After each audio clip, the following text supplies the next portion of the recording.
Hello friends, this is Bharath reporting for Revsportz. I'm just about 1 kilometer away from the Chinnaswamy Stadium where I've just witnessed Royal Challengers Bangalore steamroll one more opponent. This time around, it turned out to be the Lucknow Super Giants. Yes, it turned out to be a clinical performance once again from the RCB side. They didn't put a foot wrong. So first of all, we have to look at their bowling department. It was another superlative show from their bowlers. And in that, we have to talk about Bhuvneshwar Kumar.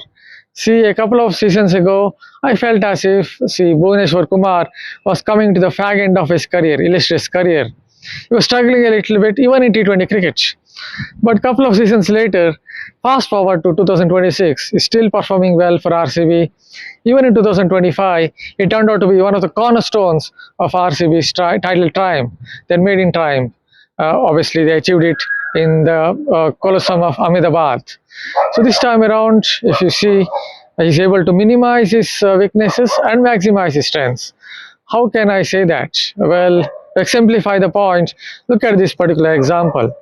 He's able to stay on back of length for as long as possible, or whenever needed, he can do that.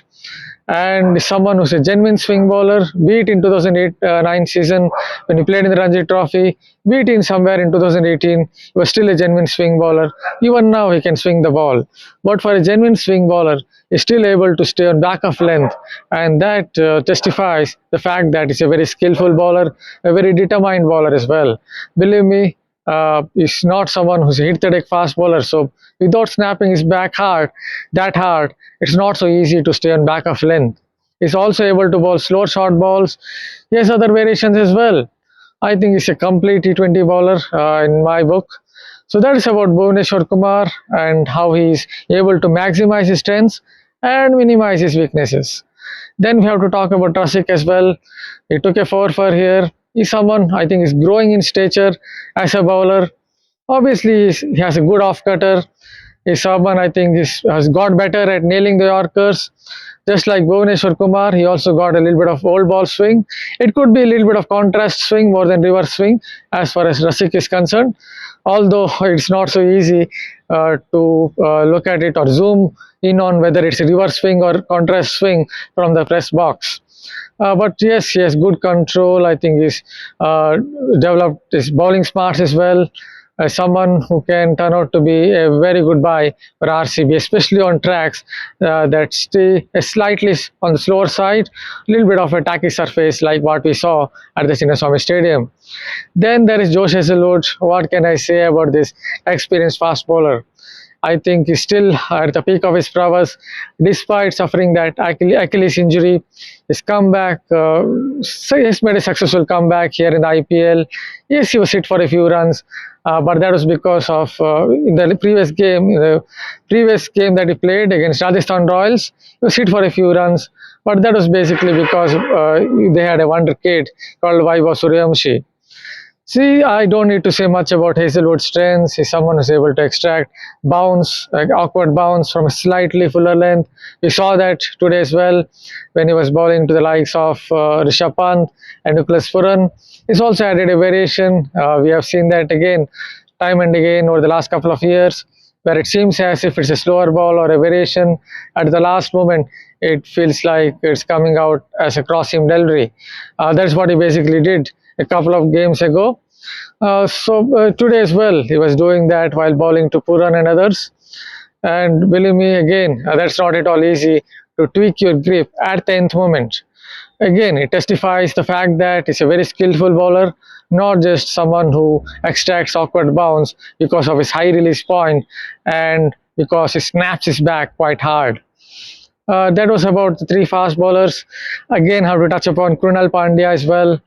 Again, what can I say about this particular cricketer? Because here is a cricketer who never gives up.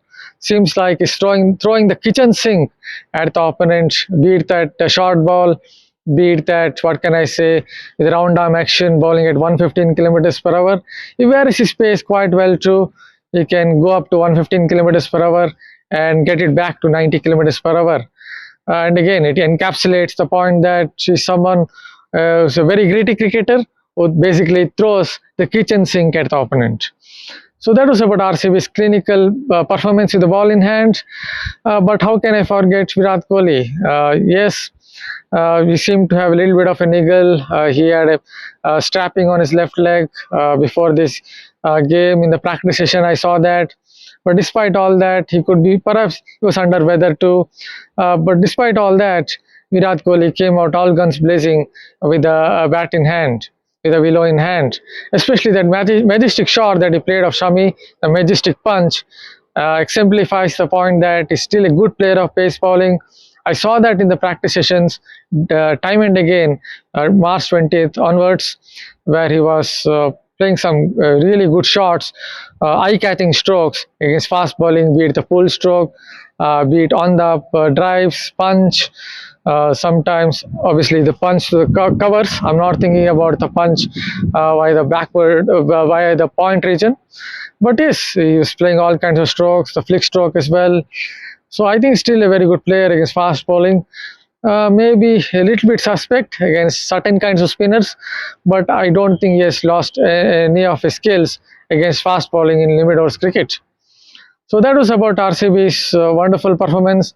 I'm pretty sure they will continue to do well at their home ground, especially at their home ground, because they have found a near perfect template. Although I'm interested to see how they will go up against, especially Gujarat Titans, because I believe they have a very good pace attack for the kind of conditions that you see at the Chinnaswamy Stadium. Even if there is tennis ball bounce, a little bit of tacky surface, you expect those tall fast bowlers to find a little bit of life by hitting the deck hard, by using those slow short balls. So hopefully you liked this video as I bring it to an end. If you have liked this video, please keep subscribing to our Revsportz YouTube channel, because we don't just cover cricket, we cover other sports as well. Thank you again.